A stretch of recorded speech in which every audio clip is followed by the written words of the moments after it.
Pues parece que se ha cortado. Se ha cortado. Bueno, pues estamos otra vez en directo, hemos reanudado, no sabemos el por qué ha ocurrido esto. A ver si está... disculpad hermanos, pero se ha cortado el vídeo.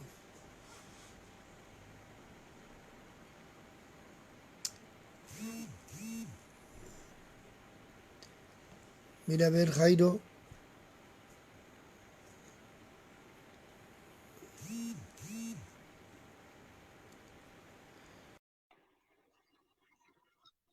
¿Qué ha ocurrido? Que se ha cortado. Bueno, ya estamos aquí de nuevo. Vale, es que se había cortado. Mm. La profecía se ha cumplido. Eso fue aproximadamente entre el 1950, 1960 y algo, ¿eh? Y ahí es donde se inicia. Filadelfia tiene un inicio totalmente con su fecha y también con su acontecimiento.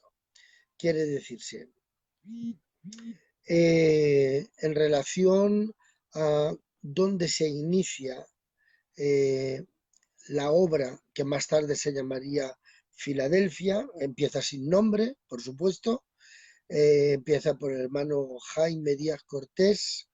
Él está vendiendo, trabajando en Francia, tiene a uno de sus hijos enfermo, llega en este caso a una campaña que están efectuando.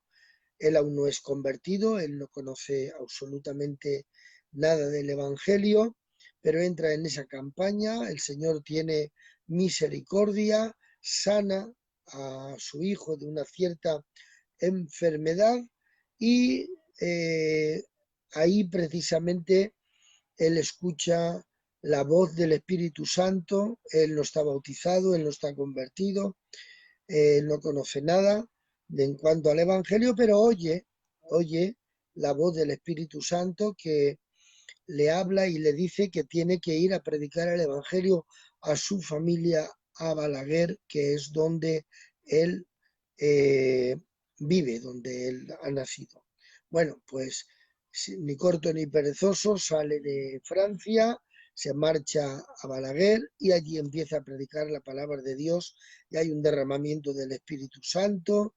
Él no sabe ni lo que predica, solamente habla de que Cristo ha muerto en la cruz del Calvario y que empiezan a salir los demonios y hay una manifestación de gloria tremenda.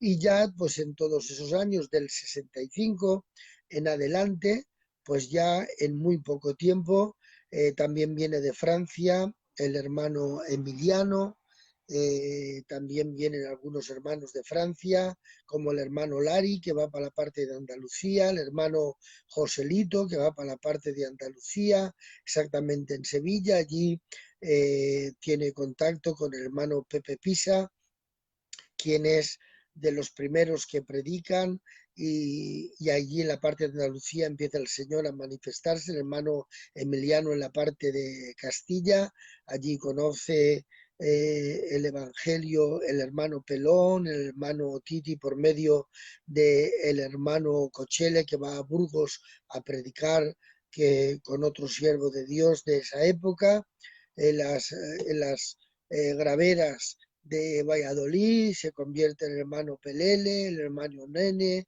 el hermano Arsenio, empiezan todos los primeros que se convierten allí, en Bilbao también empiezan a convertirse, el hermano Pedro Barrul entra de pastor en Santander, allí se convierte el hermano, los Barrules, todos los hermanos, el Carlos, el Pedro Barrul, el José Barrul, todos ellos se convierten y hay unas manifestaciones del Espíritu tremendas. El hermano Pedro Barrul se viene en el 72 para Valencia, el hermano Francisco viene como candidato de uno de los pueblos de Zaragoza, donde ha conocido el Evangelio con el hermano Ramón, que también ha venido de Francia, el hermano marido, que sube la parte de arriba de Zaragoza, donde se convierte Alfredo Bautista, donde se convierte también el hermano Alfredo, que estuvo aquí de responsable, que también conoció el Evangelio en Francia, la familia del hermano Bernabé, en Reus se convierten todos ellos, todos sus tíos, su padre Cico, en fin. Y así pues empieza desde, especialmente desde el 72, 71 hasta el 82, que debemos de paralizar en el 82 para sentirnos bien, porque del 72 al 82 es cuando viene toda la explosión de que todo España, el hermano Pedro desde Torrente se marcha a Canarias, se marcha a Palma de Mallorca, los hermanos empiezan a marchar por todos los sitios de España y bueno, es cuando viene esa cierta multiplicación. En el 74 se pone la primera dirección oficial ya, el 5 de mayo, en Calatrava, Madrid, donde vino un hermano también de una denominación llamada Filadelfia, el hermano Xbarsen, y allí ya se coloca la primera dirección, el hermano Jaime Díaz toma la presidencia y entre ellos pues estaban los hermanos que ya han sido nombrados, pero que en aquella época pues el hermano Adolfo, el hermano Pelele, pues era responsable desde Madrid hacia la parte de arriba, todo eso lo llevaba como tan solamente él como responsable, no habían tantas responsabilidades como hoy o responsables como hoy. Hoy hay 22 zonas, en aquella época pues esas 22 zonas prácticamente habían aproximadamente unos 4 hermanos que eran los que llevaban absolutamente toda la responsabilidad. Pero como hace poco he puesto un post que algunos de vosotros seguro que lo habéis leído, en aquella época era una época de los 7 días de culto, también era la reunión por la tarde antes del culto, también era la vigilia por la noche después del culto, era reunión mensual en las zonas, era reunión nacional trimestral, nos movíamos por toda España de un lugar para otro, entonces no nos quejábamos de que si nos costaba esto o aquello o lo otro, o si teníamos que ir subvencionados para poder estar en una reencuentra o poder tener la habitación pagada. No, no, no, eso entonces no existía nada de eso. Eso nos subíamos 5 en un coche, nos quedábamos a dormir en el coche o nos quedábamos toda la noche en vigilia en el local que teníamos y ahí estábamos buscando al Señor. Y bueno, todo eso es globalmente porque necesitaría 78 programas para poder hablaros de tantas cosas que en esos primeros 10 años, pero que luego se transitó con muchísima gloria del 82 hasta pues aproximadamente el 16 de septiembre del 2019, porque Dios está obrando y trabajando. El nombre de Filadelfia no fue siempre así. En el principio, esta obra se llamó Misión Gitana, pero en ese momento, en el tiempo de Franco, no se podía utilizar ese sinónimo ni nada, y entonces pues se optó por tomar, porque no querían legalizarlo, y se optó por poner el nombre de Filadelfia, y Franco pues se vio que dijo Filadelfia, petrodólares, estos seguro que tienen mucho dinero, pues venga, vamos a legalizarlo. Y por eso es el nombre de nuestra denominación Filadelfia. Bueno, muy bien.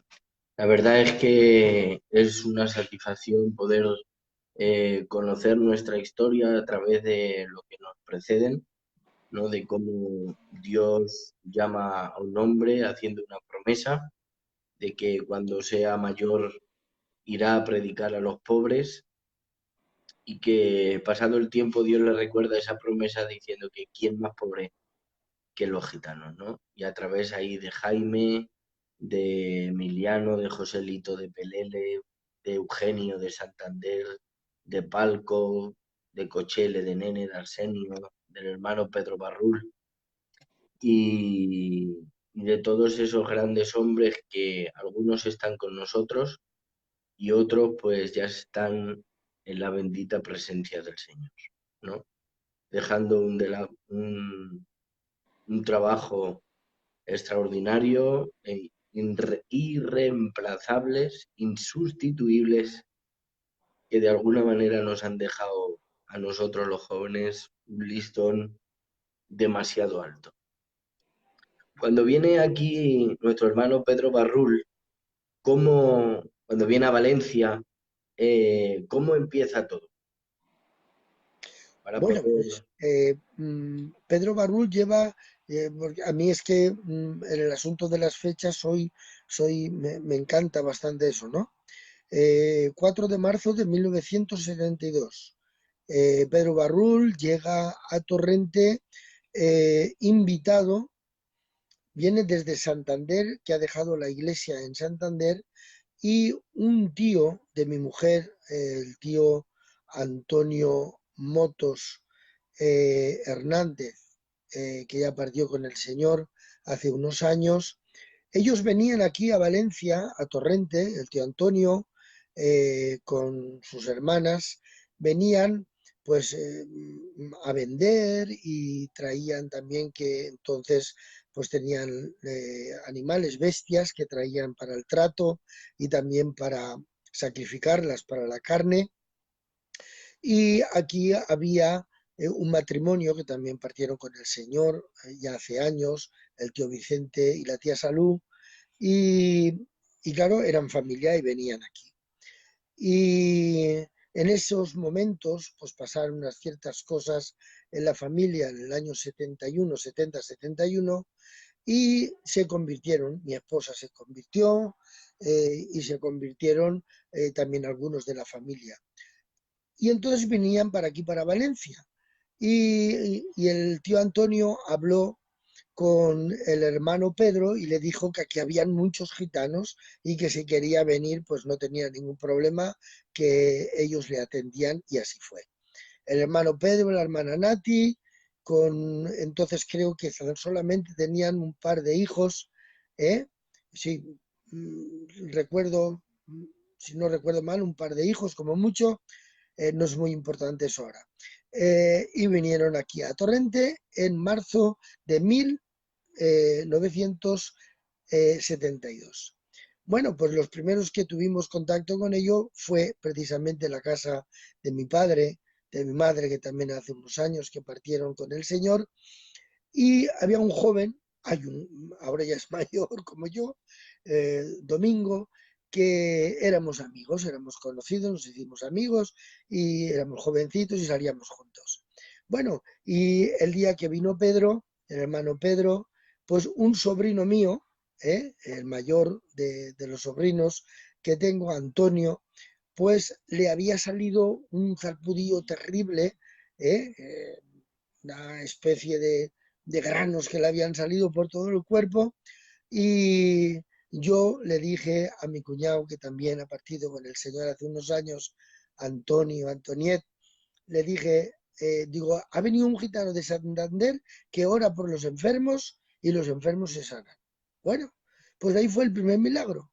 Llevamos a mi sobrino, que era pues un niño muy pequeño, y se oró por él y en una oración instantáneamente le desapareció completamente toda aquella infección que tenía externa, todo le salió, pero fue algo, bueno, algo tremendo, fue ponerle las manos y automáticamente desapareció toda aquella infección. Bueno, pues ahí ya todos mis padres, mi hermana mayor, con mi cuñado, pues ya todos, ya empezaron todos a ir, y a mí me habló el hermano Pedro ¿tú crees en Jesucristo? Digo, sí, yo creo en Jesucristo. ¿Lo aceptas? Sí, lo acepto. Y bueno, a partir de ese momento, pues me iba con él para todos los sitios. Fui el primero que hizo los primeros bancos de la iglesia. Él vino en marzo y yo en abril me saqué el carnet de conducir, él no tenía carnet de conducir y me iba con él a todos los sitios y así inicié mi creencia con él. Y bueno, fueron año y medio que estuvo aquí aproximadamente, del 72 hasta el 73 y un poco más, que donde ya de ahí se marchó a, a Palma de Mallorca y entró aquí el hermano Luis Motos, que también hace unos años que ha partido con el Señor. Pero en Lidia ya estaba el hermano Francisco y ya allí habían ya hermanos que se habían convertido, toda la familia del hermano Pichón y la familia del hermano, todos los Cortés, en fin, la familia del Salva y todos ahí empezaron todos a convertirse y fueron las dos primeras iglesias que hubieron entre el 70-71 y 73. Muy bien.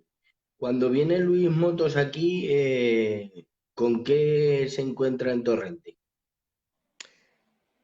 Eh, pues bueno, pues se encuentra con un local, se encuentra con una membresía bautizada llena del Espíritu y se encuentra pues con unas vivencias que la gente lo que quería era tan solamente buscar a Dios y estar con Dios y, y, y un ambiente espiritual extraordinario. Muy bien. ¿Su llamamiento cómo es? Mi llamamiento empieza precisamente en un sueño. Un día, una noche, estoy eh, durmiendo y tengo un sueño. En mi habitación eh, encendíamos la luz con un tiki-tac antiguo que habían, que eran redonditos y tenían en la parte de abajo para hacer así, y eso colgaba desde detrás de lo que era la cama.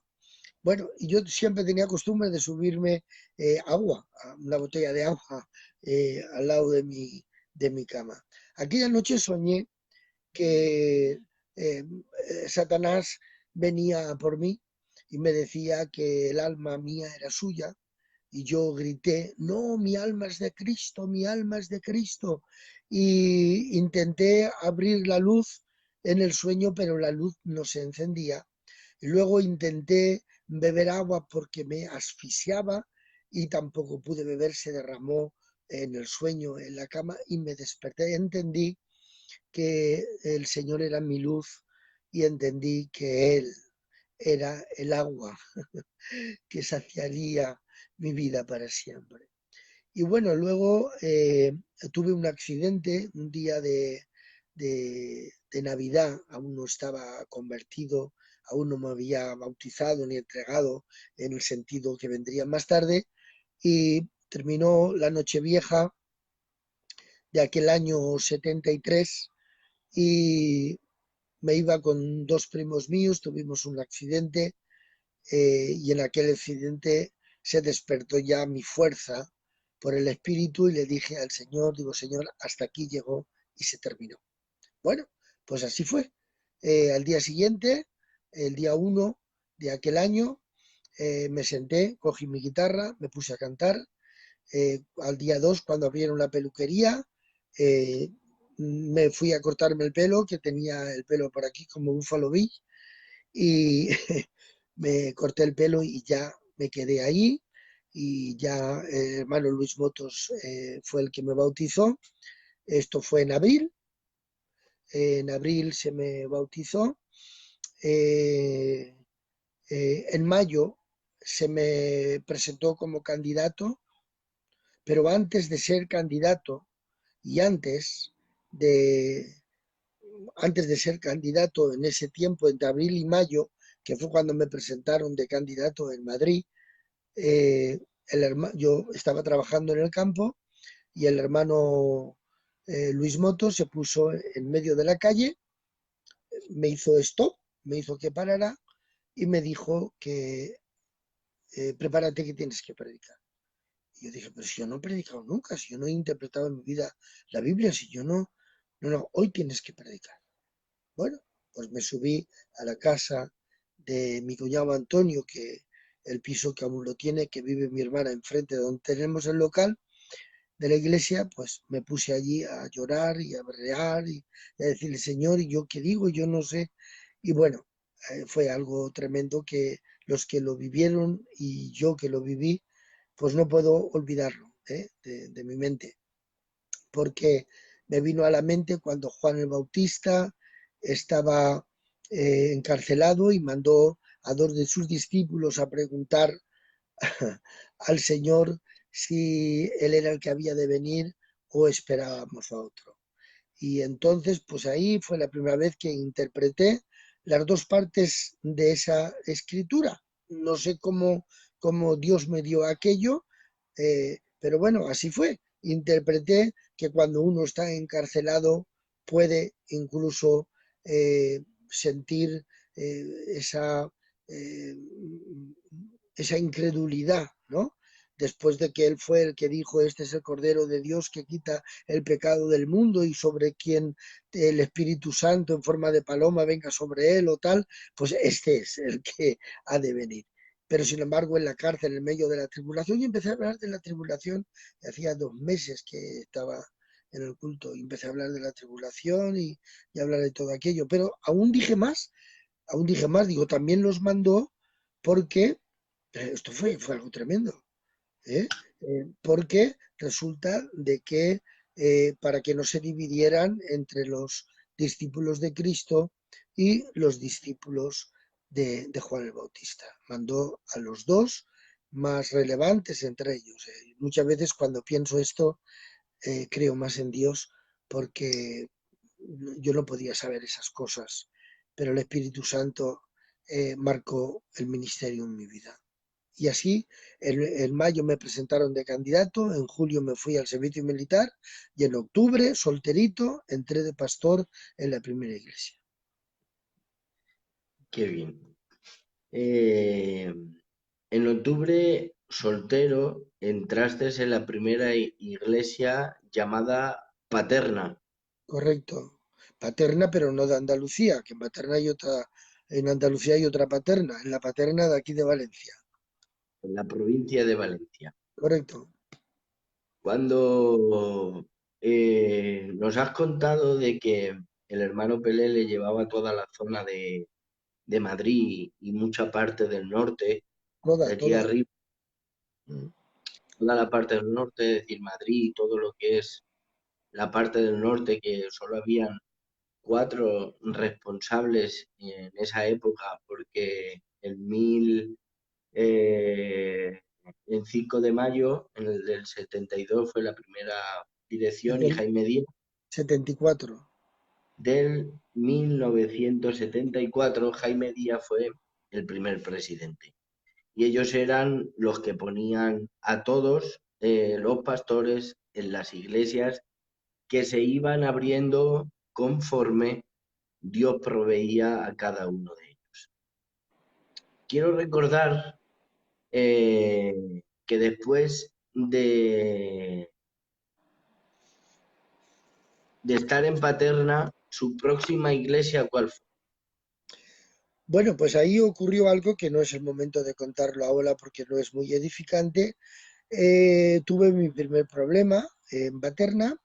En Paterna venía tanta gente del mismo pueblo de Paterna como también de un barrio que le llaman Marchalenes, ya en lo que es la periferia de la capital de Valencia. Venían ahí. Entonces, ahí ocurrió algo, ya digo que no es edificante contarlo ahora, ni mucho menos, pero del 74 hasta el 76 estuve siendo pastor de Paterna y también de todos los que venían del barrio de Marchalenes, de Valencia. Y luego, pues por lo que ocurrió, Marchalenes ya no, los hermanos que ahí estaban, el tío Antonio, la tía Loles, que ya partieron hace muchos años con el Señor, y toda la familia que correspondía a los andaluces, a todos ellos, pues ya no deseaban bajar a reunirse a Paterna y entonces pues ya tomé y levanté la iglesia, bueno, la iglesia, ya el barrio de Marchalenes se hizo una iglesia hasta el día de hoy. ¿eh? Y ya mm, nos pidieron a mi compañera y a mí, y estuvimos 2 años pedidos, desde el 74 hasta el 76, donde ya, pues, en el 76, en febrero, el día 21 de febrero, creo recordar, hay veces que me falla la memoria, nos casamos y nos fuimos a vivir al mismo Marchalenes, que apenas hay unos kilómetros, hay 10 minutos de aquí desde casa, un cuarto de hora, no hay más. Teníamos aquí nuestra casa, pero queríamos estar cerquita de los creyentes y nos fuimos a vivir a Marchalenes en el año 76. En el año 76. Por aquella época, ¿quién era el responsable de Valencia? Se me llena el alma de nombrar a ese hombre de Dios, que por cierto os pido que cuando os acordéis oréis por él, es el hermano Eugenio Ferreduela, un gran siervo de Dios que ya es mayor y está malito, y os ruego que oréis por él. Él estaba de pastor en Castellón y de responsable de, de Valencia y de Castellón, y también de algunas de las iglesias que se estaban levantando en Castilla-La Mancha. Es decir, que desde Castellón pastoreaba, ejercía la responsabilidad Castellón, Valencia y algunas iglesias de Castilla-La Mancha Y Alicante, y Alicante. Todo eso para la responsabilidad de un solo hombre. correcto. Y después de Marchalenes, ¿dónde le envió Dios? Bueno, pues se transcurrieron esos 2 años, del 74 al 76, y un día, pues vino el hermano responsable, Eugenio Ferreduela, y me dijo que me necesitaba para llevarme a Alicante de pastor. Y yo estaba en Marchalenes, y me sacó de Marchalenes, puso allí a otro hermano. Quiero recordar que puso al hermano Vallejo de Madrid y a mí me llevó a Alicante. Es decir, que lo que sintió en ese momento nuestro hermano Eugenio fue que tu tiempo en una iglesia se había acabado para poder llevarte a 180 kilómetros de tu casa y traer a otro hombre que estaba viviendo en Madrid a 300 kilómetros.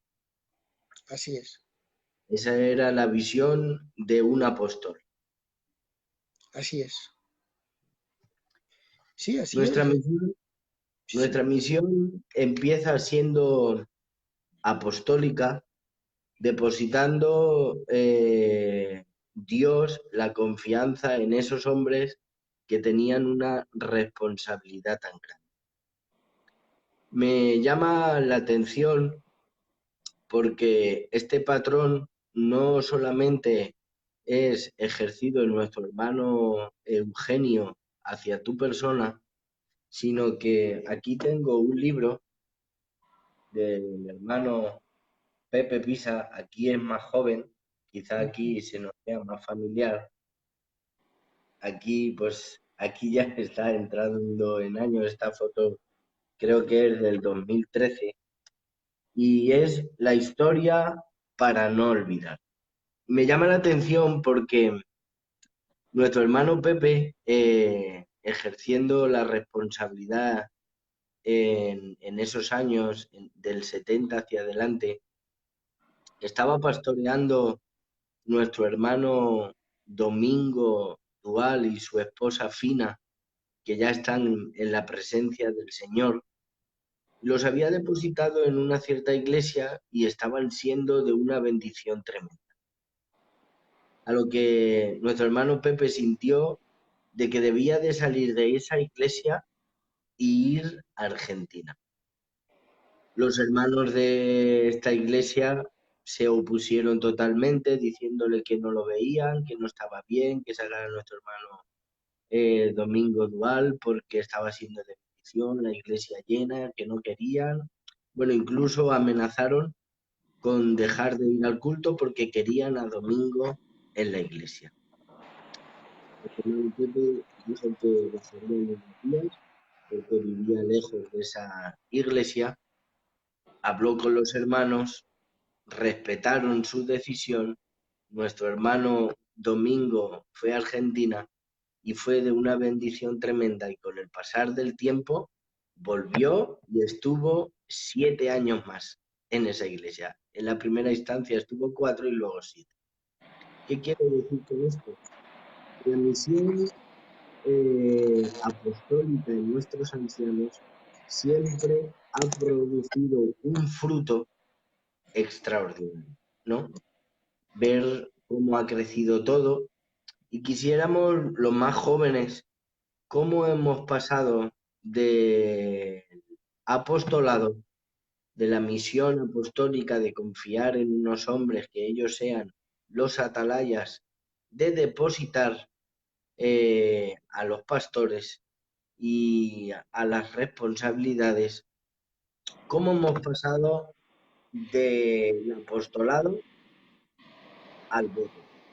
¿Cuándo ha sido eso? Bueno, si lo que quieres es que te responda a la pregunta en sí, y si no te hago en un minuto un poco de historia, porque esto ya ocurre cuando mueren los apóstoles del Cordero, cuando muere el apóstol que fundirá lo que es el apostolado de la incircuncisión con el de la circuncisión para dejar el apostolado de la reconciliación con los 5 dones de, de perfección de Efesios 4. Y cuando todo va transitando así, pues bueno, aparecen una serie de plataformas de teología, mueren el último que se dice que fue el que estuvo con Juan y con Pablo, y luego ya vienen los patricios, los padres llamados de la iglesia, y empieza a meterse en la filosofía y ya pues dejan de llamarse apóstoles y empiezan a llamarse obispos. Y ahí es donde tenemos de algún modo algo que la filosofía estropeará. Yo a esto le llamo el virus del miedo y del temor, ¿eh? Porque es algo que da miedo. Da miedo cuando uno es ministerio y tiene que enfrentarse a lo que Dios realmente le ha dado. Cuando yo hablo de ministerio, hablo de contenido. No hablo de aprobación, de que has ido a una facultad o has ido a una universidad y ya te han dicho que conoces de la A a la Z y que sabes prepararte un mensaje para poder darlo. No, yo no hablo de ello. Yo lo que hablo es de un contenido, ¿eh? Porque Adán tenía ojos, tenía oídos, Adán tenía eh, pues todo lo que debía de tener físicamente y espiritualmente también, demostró que espiritualmente era capaz de poner nombre, es decir, que tenía un corazón imaginativo y tenía una capacidad lingüística ni el mayor de los estudiosos en cualquier facultad o universidad. Es decir, que lo tenía todo. Pero, sin embargo, eh, cuando tuvo que decir no, no pudo. Es decir, que cuando llegó verdaderamente ante lo que le estaba ofreciendo, en este caso, su mujer para que desobedeciera, ¿eh? Él fue convencido. Entonces, cuando un hombre tiene no solamente la preparación intelectual, sino que realmente tiene un contenido, ya sea de apóstol, porque el apóstol es un contenido, el apóstol no es una palabrita de decir te envío y ya está, o sea que todos los que son enviados, todos son apóstoles. Es decir, ya, o sea que hasta en este caso, y perdonarme, pero me sale así, hasta la burra que habló Balaam es apóstol porque fue enviada para decirle eso. Eso, una burra apóstol. Bueno, pues vale, vamos a quedarnos con la burra apóstol. Pero el caso es que ya sea apóstol con contenido, hermanos de sana doctrina, apóstol con contenido, no con la palabrita lingüística de enviado. Eso es una frase. Eso es una frase que no tiene absolutamente nada. Ustedes se imaginan al apóstol San Pablo cuando decían que no tenía contenido de apóstol. Habría dicho, bueno, a mí no me importa. Yo no, no sé, ¿qué más da lo que yo sea? Yo no. ¿Usted se imagina al apóstol San Pablo enfrentándose a los corintios? No, es igual, yo si no lo soy, no lo soy. ¿Cómo que sí? Hay quien dice, bueno, yo no soy apóstol, pero hago la labor de un apóstol. Bueno, pues no sé dónde quedaremos aquellos que tienen comportamiento o acción de apóstoles y dicen que no son apóstoles. No sé dónde quedaremos. Pero la historia está ahí. Y la historia ha hecho que sufriera mucho el cristianismo porque realmente de ser verdaderos apóstoles a cambiarse el nombre, y cuando se cambia el nombre tiene un comportamiento, porque los obispos han tenido un comportamiento a lo largo de toda la historia. Pero bueno, no vamos a arreglar nosotros la historia de los obispos, ni mucho menos en esta noche, pero sí vamos de algún modo a responder a la pregunta del moderador. ¿Y por qué nace? Pues nace precisamente por el miedo. El temor, es el temor el que nace. ¿Por qué? Porque parece ser que si tengo 100 votos para entrar en un sitio, ya sea de responsable, ya sea de presidente, ya sea de pastor o ya sea de diácono, de cualquier otra, parece que entro respaldado. Y no es la cantidad de votos la que realmente ponen en tus manos las herramientas. No, no es la cantidad de votos, es lo que eres. Es lo que eres. Entonces, ¿por qué la primera vez se piden ya en voto, en este caso 74 en el 78 en Santander? Pues se piden los votos precisamente porque el hermano Jaime, pues lo que deseaba, como lo hemos deseado y lo desean todos, es tener una mayoría de votos como confirmación de que Dios realmente me quiere. Es decir, que si nos presentamos dos al voto, uno Dios lo quiere y al otro Dios no lo quiere. Bueno, voy a presentarme contigo para buscar la voluntad de Dios. No, no, conmigo no te presentes para buscar la voluntad de Dios. Búscala tú solo, que yo no me presento. Yo no entro ahí. Yo no entro para buscar nada. Y bueno, sería largo y a lo mejor un poco incómodo. ¿eh? Os haría que os sintierais un poco incómodos, y yo también, si tuviera que expresar a la pregunta desde otro punto de vista.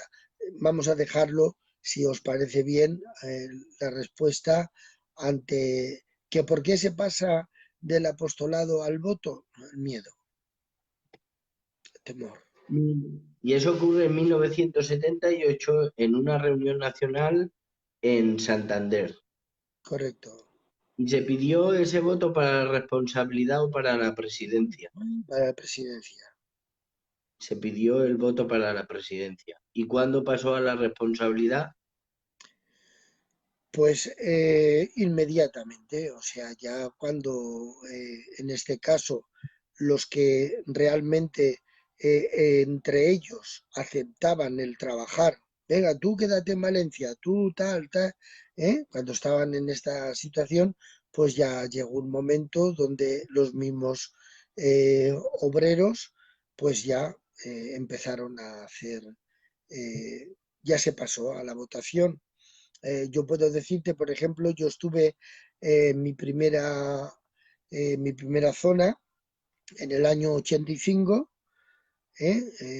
Entre lo que era Valencia, Castellón, Alicante y Castilla-La Mancha en el 85 y yo entré sin voto. Me llamó la misma zona, se reunió y me llamó. ¿Eh? Y entré en esas zonas. Luego, la otra zona que entré, que fue en Castilla-La Mancha, cuando se hizo zona, me llamaron a zona, se reunieron y entré sin votación. Y luego, pues, en el año 90, 91, creo que fue aproximadamente 91, entré en Cataluña de responsable y entré sin votación. Eran los hermanos los que nos ponían, se ponían. Y también pues en el año 90 y 90, 90 y 94, creo que fue, 94, 95, entré en Alicante, ahí ya sí que hubo votación, aunque me llamaron también los hermanos, pero hubo votación. Y a partir de ahí ya, pues hasta el día de hoy, donde se ejerce el sufragio de la votación. Muy bien. Todo nace con una promesa, se expande el Evangelio con hombres que están abarcando una geografía en España muy grande, dejando familias, dejando a hijos, a esposa, por el beneficio de, de las almas y de un llamamiento tan grande y un poder, una gloria, unas señales, ¿no? Que dejaban atónitos a todos aquellos que los veían obrar, ¿no? Hasta tal punto de que infecciones en el instante salían de los cuerpos y eran unos convertimientos extraordinarios, ¿no?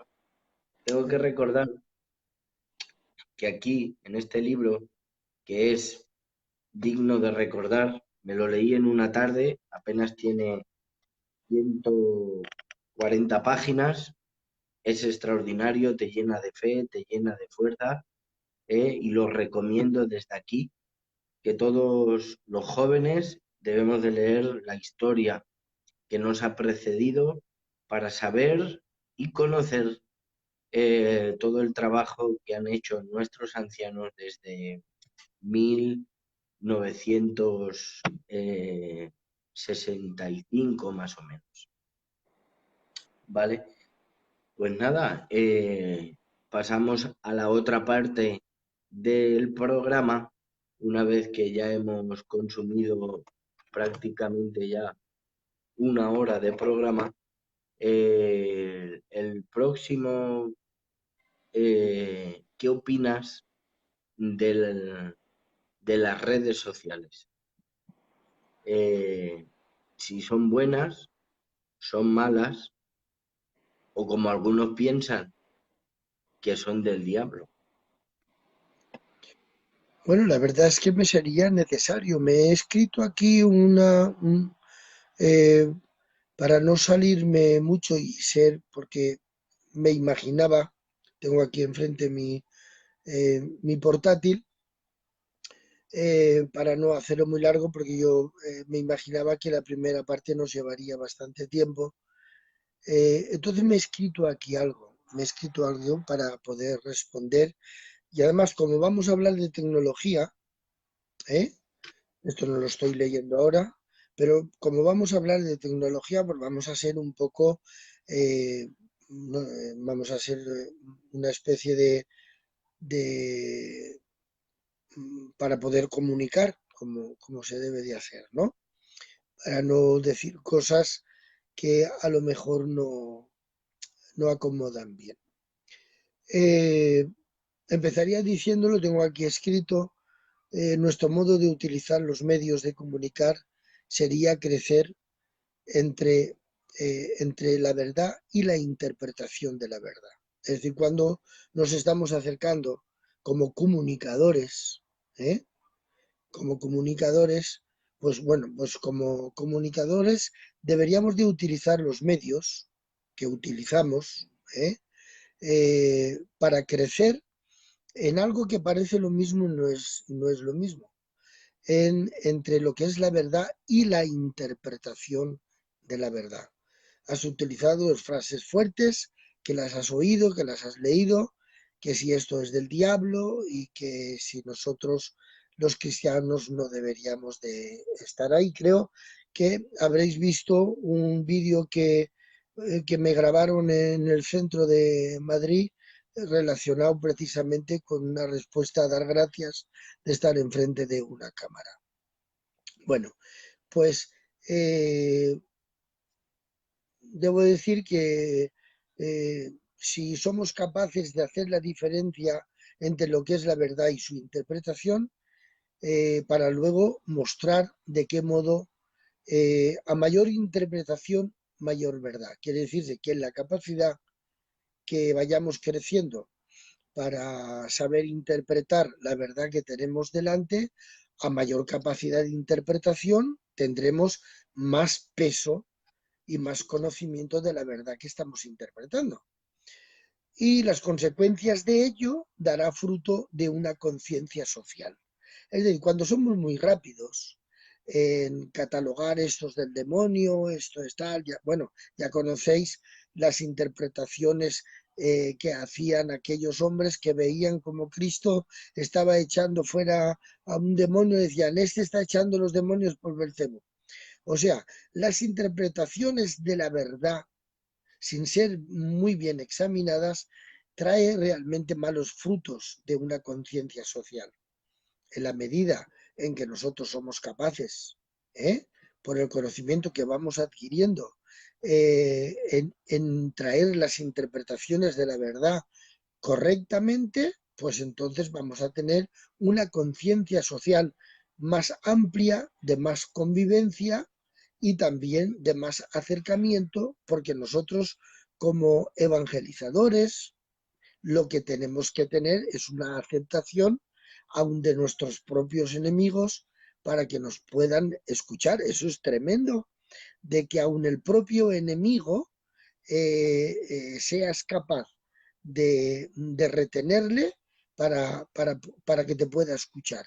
Pero eso sería para daros un estudio otro día sobre esa capacidad que se debe desarrollar y conozco el lugar donde desarrollarla para que hasta el enemigo te oiga. Yo, Juan Hernández Carbonell, vivo desde 1972 al 76 con dos hombres especiales. Me es necesario decir esto. Especiales en su conducta objetiva, dos hombres, desde el 72 al 76, con dos hombres especiales en su conducta objetiva. Son dos comunicadores de la cruz, que hablan de Jesús sin interpretar.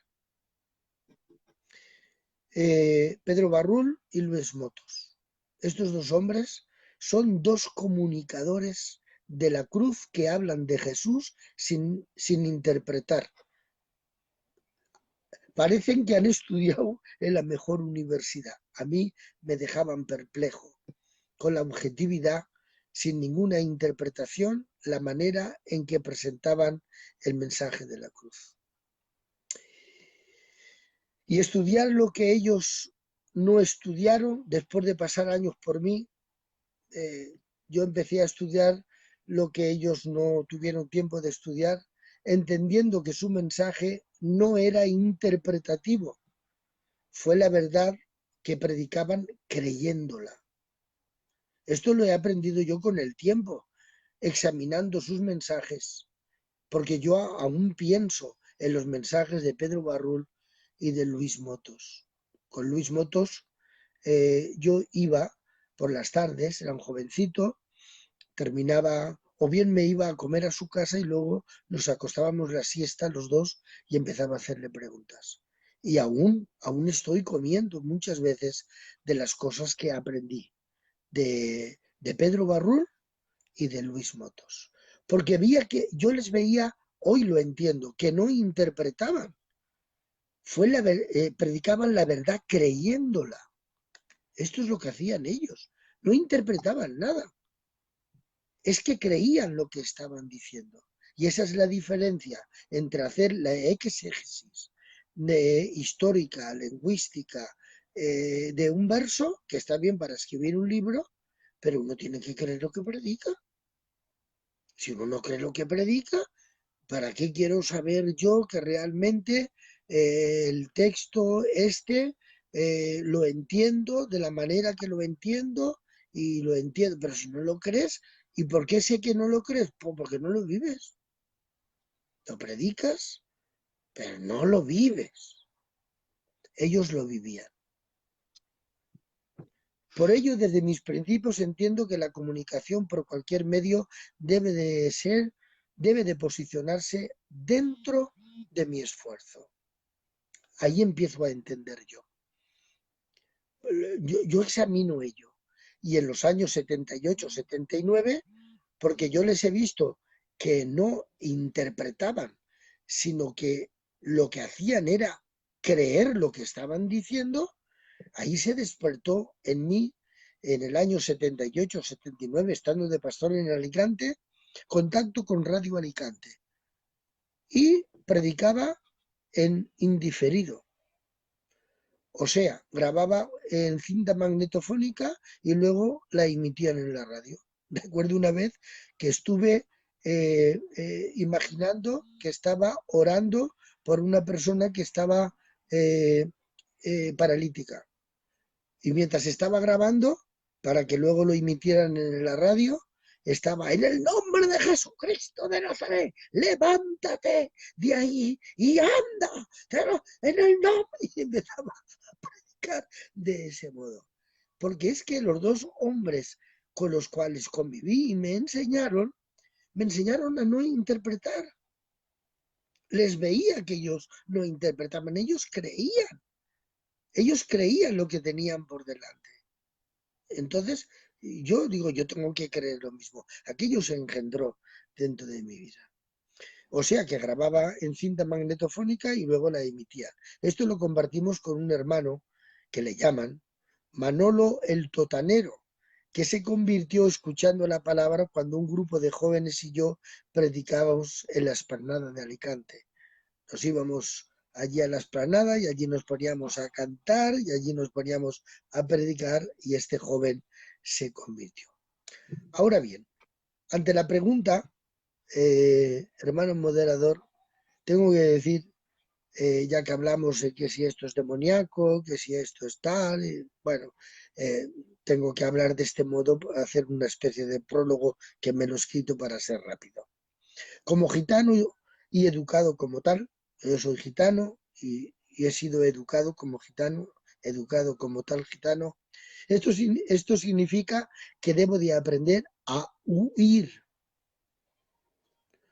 O sea, una de las características de la educación gitana es aprender a huir.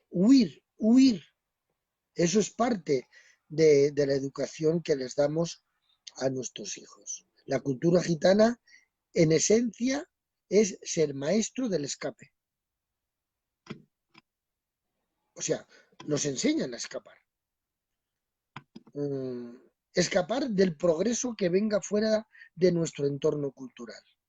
Es decir, cuando la prosperidad tiene que venir fuera de nuestro entorno cultural, a nosotros nos enseñan para que escapemos de ese lugar. Porque si no, si nuestra prosperidad no está dentro del entorno cultural, eso no puede ser bueno. Eso tiene que ser malo. No puede ser bueno eso nunca. El Evangelio llega a nosotros y se inicia en un tiempo de cambios, porque se está muriendo Franco, está llegando el rey y entonces ahí van a haber toda una serie de cambios y el Evangelio llega a nosotros precisamente en esa transición entre que se muere Franco y llega el cambio. Y es un tiempo de cambios. Esos cambios, en esencia, tienen que ver con las conductas de borracheras y quimeras, porque ahí va a haber una libertad que ya no va a ser igual que el tiempo de Franco, va a haber ahí, y el Evangelio, como está en esa transición, escapar de las quimeras y las borracheras, eso trae una bendición tremenda. El Evangelio ha traído verdaderamente el escape de algo realmente malo y ha desaparecido.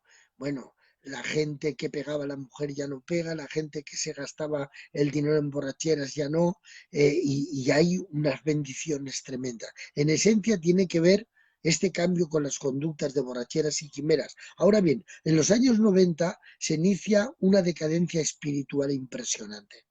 Es posible que a lo mejor algunos de vosotros no hayáis vivido y ahora es cuando por medio de todo lo que se ve en Internet, estamos en apostasía, ya viene el 666, ya han puesto el chip y tal, pero los que venimos un poco más de lejos, sin necesidad del chip, ni necesidad de ver todos esos vídeos que aparecen por ahí, nosotros os habla un viejito, en los años 90 se inicia una decadencia espiritual impresionante.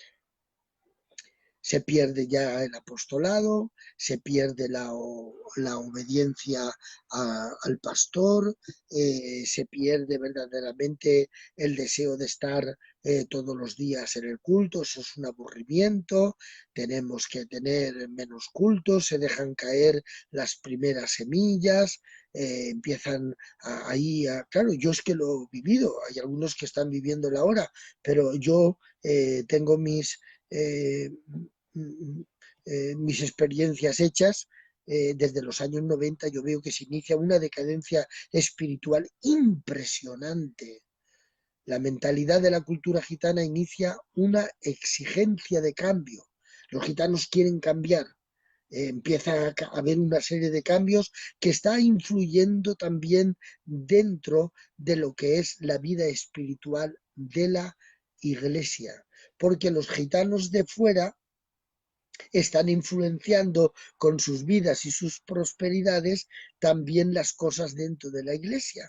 Aún no se ha ido, en los años 90 para atrás, aún no se ha ido la mentalidad de la cultura gitana de que dice, bueno, que con un tomatico y una sardinica ya hay bastante, ¿no? Los años 90 la cultura gitana de la sardina y del tomate y de ir al cultico, eso ya no, eso ya no. También ha entrado la decadencia entre que ya las mozas que del 90 para atrás nada más querían casarse con candidatos, ahora ya no quieren casarse con obreros ni con candidatos. Ahora ya los padres incluso dicen, bueno, está bien que sea creyente, pero ¿para qué tanto creyente? Y ya empieza a haber una decadencia tremenda, es impresionante. La mentalidad de la cultura gitana inicia una exigencia de cambio. Ya no quieren tanto evangelio.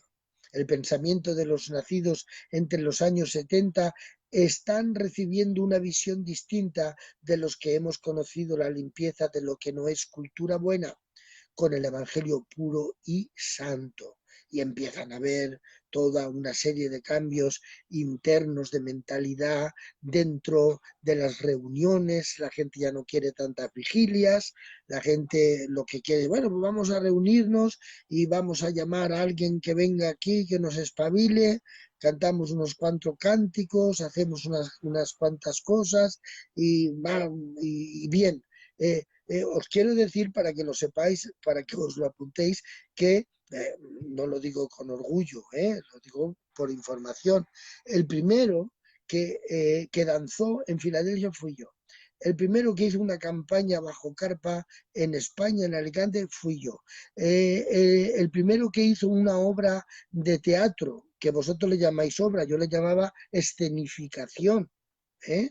Una escenificación. Los domingos nos íbamos a predicar a la Plaza Manila de Alicante. Bueno, pues todo eso está bien, pero hecho con moderación, pero eso no puede ser realmente la base de que estamos realmente haciendo, produciendo en la vida del creyente lo que realmente estamos llamados a hacer. Ahora bien, hoy las redes de comunicación son herramientas de doble filo, hermano moderador. Hoy las redes de comunicación son herramientas de doble filo, hieren y sanan. Todo depende en manos de quién están. Pero hieren y sanan. Los medios de comunicación, pues, hieren y sanan. Y hay quien aprovecha. Oye, es que las niñas y los niños y tal, y se escapan y no sé qué, y tal y que igual. Bueno, pues antes se escapaban en las ferias. Antes iban a las ferias los padres y desde la feria quedaban y ahí pues se escapaban. Porque lo malo está donde está el cuerpo. Dicen los gitanos, ¿eh? Eso dicen los gitanos. Que donde está el cuerpo está el mal. Ahora bien, debemos, por todos los medios, nosotros, de utilizar los medios de comunicación como una herramienta que, que, que sanen las heridas. Debemos de estar ahí, porque es el lugar. Satanás no quiere que nosotros utilicemos los medios de comunicación, los quiere para él solo. Es un dictador. Él no quiere, si por él fuera, claro, me refiero a los hombres y a las mujeres de Dios. Ellos no, Satanás no quiere que estemos aquí. Él automáticamente nos quitaría a todos y se lo quedaría para él solo. Porque aquí nosotros estamos dándole verdaderamente. Si bajar al infierno a predicar, quedaros con esto, haceros un cuadrito con esta palabra. Si bajar al infierno fuera para predicar allí el Evangelio y tal, y yo me iba al infierno a predicar. Porque yo quiero estar donde se tiene que salvar un alma. Donde haya un alma que salvar, allí quiero estar yo. Porque Dios me ha llamado a eso, a seguir buscando y salvando lo que está perdido, que es el ministerio que Dios nos ha dado. En 1999, con otro siervo, amigo y primo mío, nos sacamos el primer diploma sobre informática. Mi hermano Vicente Carbonell Jiménez, el Tati. Nos fuimos y nos sacamos nuestro primer diploma. Y creé mi primera página web, 1999, la W La Voz en la Red. Y en ella inserté mi primera radio, La Voz en la Red, 1999. Desde entonces ha sido una carrera de obstáculo buscando un lugar desde donde ayudar a tranquilizar la cultura del miedo del progreso. Estoy desde 1999 luchando para poder ayudar a tranquilizar la cultura del miedo del progreso, porque esto es progreso. Esto es progreso. Y por lo tanto, como es progreso, debemos de ir quitándonos el miedo a progresar. Radio Filadelfia en Canarias. Empezamos con el hermano, se hizo ahí una radio FM con el hermano Manolo Maldonado, que no está en el Señor ahora. Me duele decir esto. Y bueno, hacían noches que nos daban las 2 y las 3 de la mañana y podía contaros testimonio que no os lo voy a contar porque ya es bastante tarde. Pero, y luego pues utilizábamos el Sky, el Skipper, también siempre hemos estado por ahí haciendo cosas, buscando cosas. y sé que me harás alguna pregunta sobre el sello, así que eso lo dejaré para que me hagas la pregunta, si es que quieres hacerla, pero siempre hemos estado buscando la manera de comunicar y de comunicar, porque aunque dicen que la triple V es el 666, no lo sé, pero seguro que está rabiando Satanás que estamos utilizando. Si es que esto es cosa de él, no lo sé, eso yo no lo sé, pero bueno, si esto es el infierno, pues aquí estamos predicando para quitarle las almas a Satanás, que Jehová los reprenda en esta noche.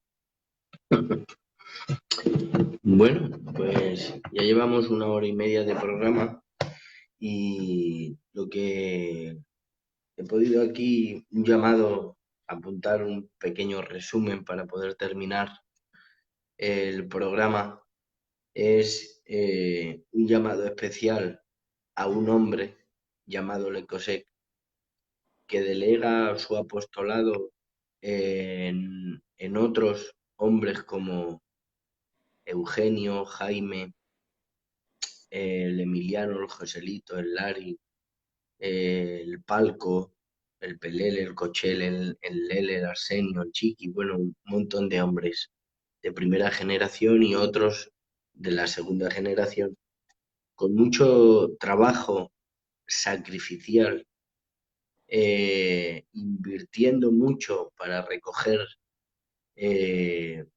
poco, con una visión apostólica que por miedo pasa a ser votante, y que finalmente debemos de ocupar la red social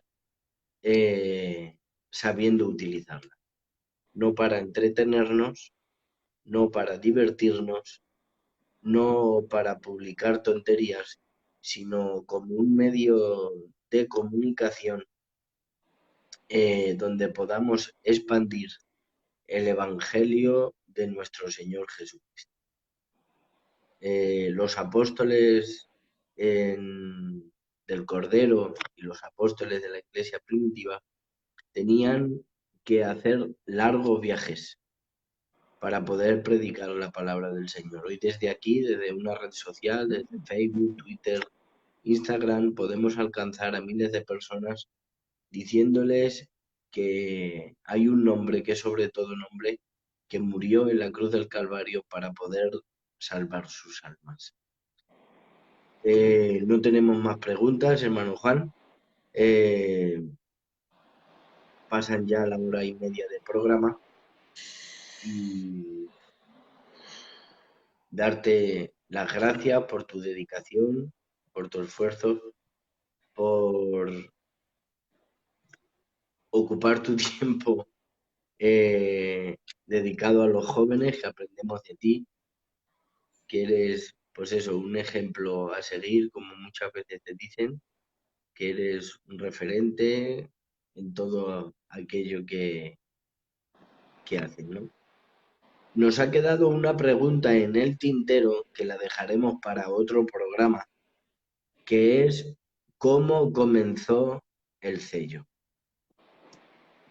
¿Vale? Esta pregunta la desarrollaremos.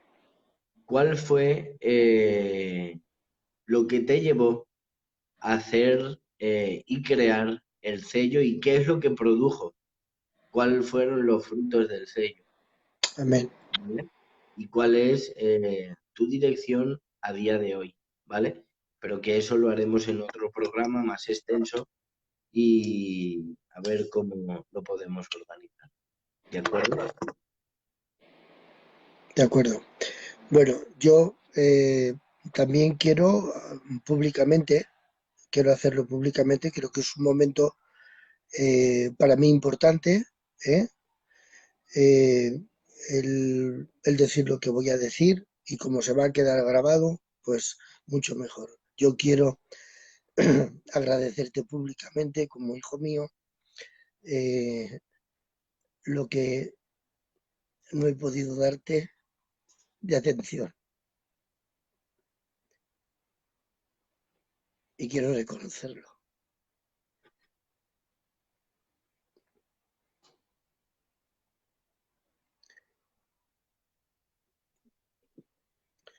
Debería de haberte atendido cuando eras pequeño, pero estaba muy ocupado y no pude atenderte como jugar contigo. Pero bueno, y quiero reconocerlo y pedirte perdón públicamente. No hay ningún perdón que pedir porque cuando a veces estamos predicando la palabra del Señor y me dice, tiene gestos, dice, de tu padre, ¿no? Digo que la huella es demasiado grande para poder, de alguna manera, seguir esa huella, ¿no? El apostolado que Dios ha dejado en vosotros ha sido algo extraordinario y ha sido mucho mejor el legado espiritual que, que poder llevarte a un parque, a un cine o a un campo de fútbol. Es mucho mejor lo que has dejado en nosotros, ese tiempo invertido, que, que todo ese tiempo de juego que en la infancia no se recuerda. Es mucho mejor eh, lo que nos has dejado, lo que me has dejado, ese legado, ese trabajo sacrificial, dejando muchas veces, pues eso, familia, hijos, dinero, casa, economía, que, que un tiempo de ocio. Desde aquí yo también, para que se quede grabado, doy las gracias a Dios por tener un padre como tú. ¿Vale? Vale, Un beso. igualmente, hijo mío. Bueno, gracias a todos los que estáis conectados. Que Dios os bendiga mucho y que la paz de Dios reine en vuestras casas, en vuestros hogares. Y si alguno me está oyendo, que Dios te siga amando, Dios sigue queriendo que te salves y que Dios no te ha desechado. Dios te ama, Dios te quiere, arrepiéntete, vuelve a Él, porque ese es el propósito que Dios envió a su Hijo para no condenar a nadie, sino salvarlo en el nombre de Jesús. Un abrazo de vuestro hermano Juan y de vuestro hermano Jairo. Una cosa, ahora cuando termine, ¿le doy yo a finalizar o cómo es esto? Sí, claro, porque has sido tú y luego O lo sea, compartes. y luego, vale, de acuerdo. Muy bien, vale, así lo haré. Pues nada, finalizamos ya, ¿verdad? De acuerdo. De acuerdo, venga, pues que Dios os bendiga mucho, que paséis buena noche y que Dios os guarde a todos. Un fuerte abrazo para todos.